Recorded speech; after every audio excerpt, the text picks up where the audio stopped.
اولا نرحب بالعراقيه الرياضيه اللي واكبت ملعب نادي الكرخ.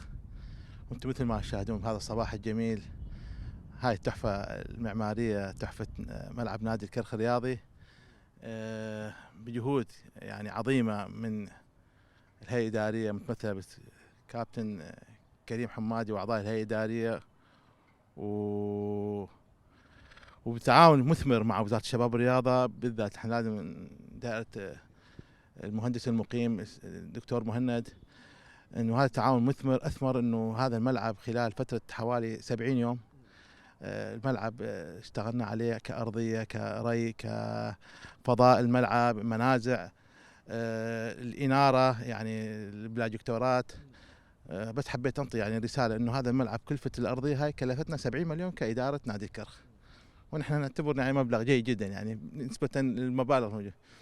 وثانيا نحن صراحه رغم انه فريقنا انه تاثر بعد التدريبات على الملعب، وبعد انه اكثر من شهرين ونص الى 3 اشهر، لكن احلى الشعور بالحياه عند لحظه الانجاز ولحظه العطاء.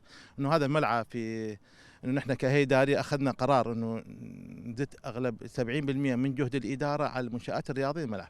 وانتم مثل ما شاهدتوا كانت القاعه المغلقه اليوم، يعني جهود كابتن شرار مشكوره، وباقي الاخوه بالهيئه الاداريه انه كملت انه نحن اليوم ارضيه الملعب مثل شفت كانت يعني اثرها ايجابي على فريقنا. وثانيا انه هاي التحفه انه المعماريه اشتغلنا بذور شتويه مع البذور الصيفيه مع مهندسين موجودين، جبنا كادر جيد، ماكينه قص ثيل، يعني انتم تشوفون نحن في حاله استنفار. هاي خلال حوالي هاي 3 أسابيع بعد لعبة أربيل الملعب كان في هناك نواقص، اليوم كملنا كل النواقص. حقيقة كقناة عراقية رياضية يمكن تابعته مراحل العمل منذ البداية، وحضرتك عملت تقرير جدا جميل خلال مرحلة الإعمار وخاصة بالنسبة للأرضية. طبعا جهود مبذولة أدت إلى هذه الثمرة وصولا إلى اليوم وما نشاهده من جمالية بالنسبة للأرضية. وزارة التربية مشكورة، دعمت النادي بالمال، وزارة الشباب والرياضة، دائرة الأقاليم، دائرة التراخيص، لجنة التراخيص، الإدارة مشكورة أيضا جهودها، وكل العاملين أدوا إلى هاي الثمرة وصولا إلى ما شفناه اليوم. حقيقة يبقى طبعا أمر مهم، وهذا ما الكل منتظره، هي موضوع الإدامة. الآن أي مشروع أو أي ملعب أو أي أرضية عندما تطلع بهاي الجمالية حتى تحافظ على جماليتها لابد من إدامتها.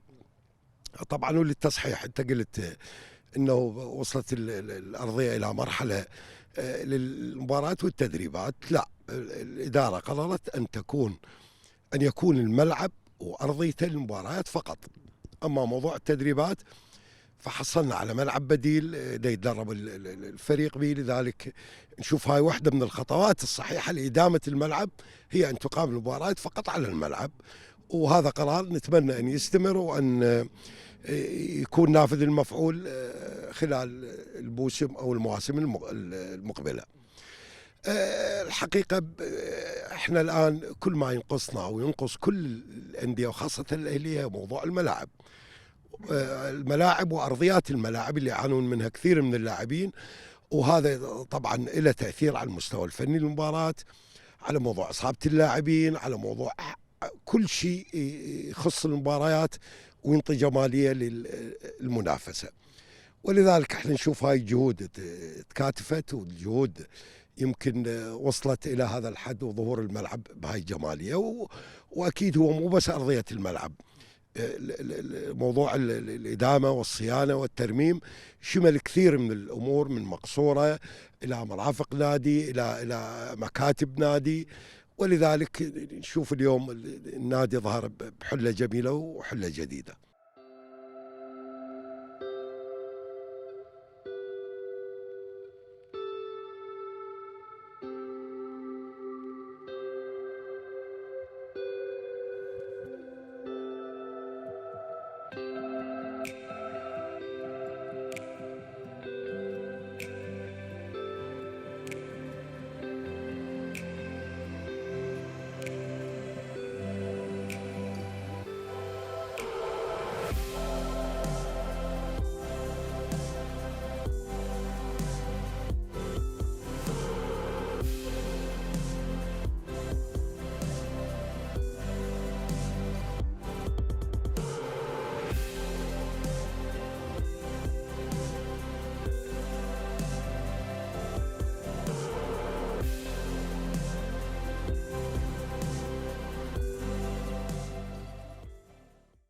آلية العمل الصحيحة والمتقنة التي انتهجتها إدارة نادي الكرخ هي من ولدت هذا الصرح الجميل ليكون جزءا مهما ورئيسيا في نجاح مشوار أبناء الكناري.